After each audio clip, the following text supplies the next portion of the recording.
Those of you who are used to watching some of my YouTube hunting videos will be used to seeing me use one of two PCP or pre-charged air rifles, and I've put quite a few rabbits and magpies in the bag over the years, but that's not where I started, or where quite a few other people have started. And after having quite a few comments over the years asking me to do something on spring-powered air rifles, I decided to get one. I'd like to introduce the Weihrauch HW97K. The model I have here is the synthetic stocked thumbhole version, but the gun also comes with a wooden thumbhole stock, a wooden sporter stock, a laminated sporter stock, and even a nickel plated version, so there's plenty of choice for everybody. The synthetic stock usually works out the cheapest, but you need to check prices in your area just to be sure. The Weihrauch HW97 has been around for a while and is based on the HW97, which in the 1980s was the gun to have for field target competition shooting, and was tuned by various companies like Venom Arms and Airmasters 88. And when Weihrauch made the HW97, they sensibly kept some of the features the custom tuners added, like an all metal silencer and underlever catch, and a slightly bigger loading port.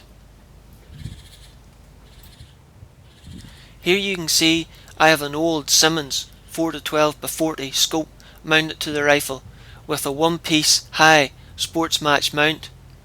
It does sit quite high up off of the rifle, but it seems to be a nice match for the height of the cheek piece on the gun, which is scope dedicated as it doesn't come with any open sights. Unusually the rifle is fitted with a hard plasticky butt plate rather than the usual soft rubber recoil pads, but it does have a good grippy surface to it. The stock overall, even though plastic, is quite solid with no real flexibility to it. And it's also fully ambidextrous, so it's good for right-handers and left-handers. The rifle is also fitted with the Record trigger unit, which is still considered one of the best, if not the best, fitted to any spring-powered air rifle, and is fully adjustable for weight using the screw behind the trigger, which you can access through the hole in the trigger guard. There's also a nice groove at the top of the pistol grip, which brings your finger into line with the trigger quite nicely. Also, the pistol grip and the forend have a rough texture fitted to it, but it's nowhere near as grippy as well-cut stippling or checkering on a wooden stock. Although hard to see here, there is two dovetail grooves cutting almost the full length of the cylinder for fitting a scope, and 3 holes drilled in the back of the cylinder for fitting a scope with an arrestor pin in it to stop any movement. The underlever catch is fully metal and quite solid, and unlocks with the press of a button.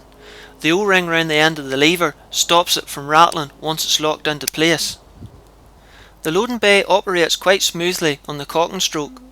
To cock and load the rifle, simply disengage the underlever and bring it all the way down to the rifle's fully cocked. Then load a pellet directly into the rifle's breech, while still holding on to the underlever for safety reasons. Then lock the lever back into place once finished. The safety catch is fully automatic and pops out the side of the cylinder. To disengage, simply push it back in again, which you'll see a wee red tab appear the other side of the cylinder to indicate the safety catch is off. One of the big disadvantages with a spring-powered air rifle over a PCP-powered air rifle is that you can't fire it on top of a solid rest. Instead, you need to use your hand to help cushion the rifle so it recoils more naturally. Spring-powered air rifles can be very recoil sensitive compared to PCP-powered air rifles, so your shooting stance needs to be very consistent to get the best out of them. So let's put that onto paper and see how accurate this air rifle is. I'm filming with 2 cameras at the same time, one at the target point and the other one just behind me. I'm shooting over a distance of 30 yards, and I'm using Bisley Magnum 177 pellets. The reason I'm using the heavier pellets is because I intend to use this rifle mainly for hunting, so I wanted as much knockdown power from the smaller caliber as I could get. The rifle's zeroed in at about 35 yards. So let's see how well I can do.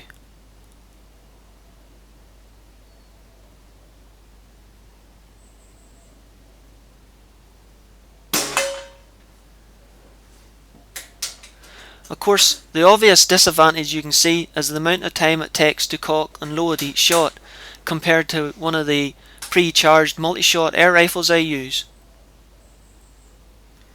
But since hunting is usually a one-shot deal and the first shot is the one that really counts, this isn't too much of a disadvantage.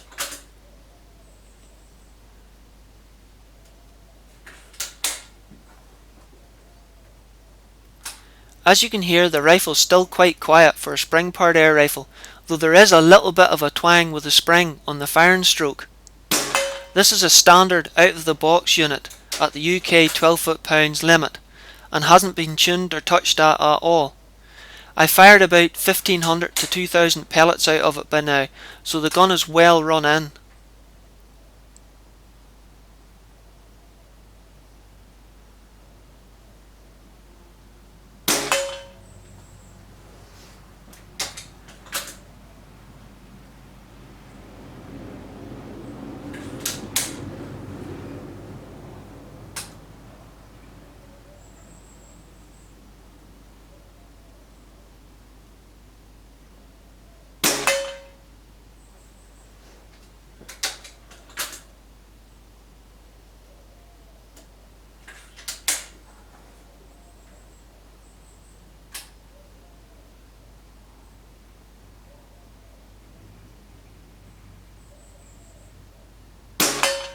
Oh dear, we just spoiled our good grip there. Well, none of it is perfect.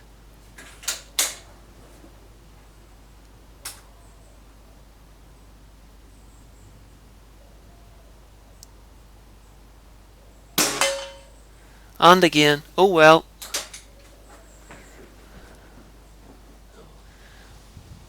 Not a bad grip now at 30 yards with a spring-powered air rifle.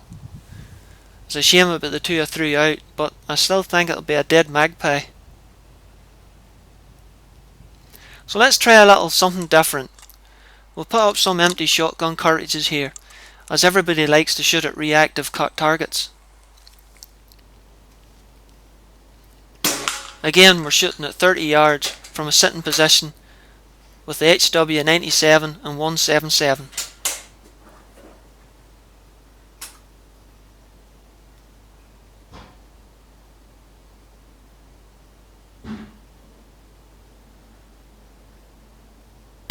Those pellets might be a lot smaller than the .22 versions, but they certainly knock them cartridges about.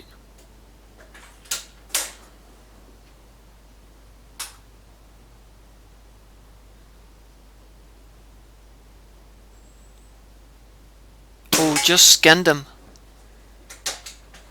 Jammy solid.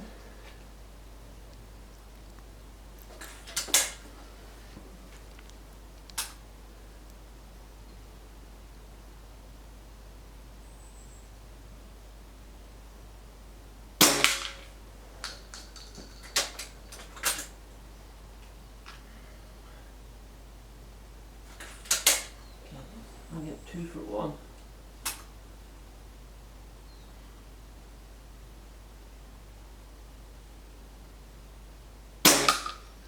Oh, not quite.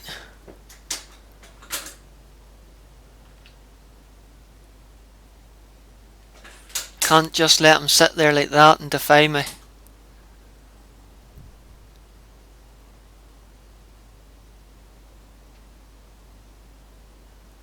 That's more like it.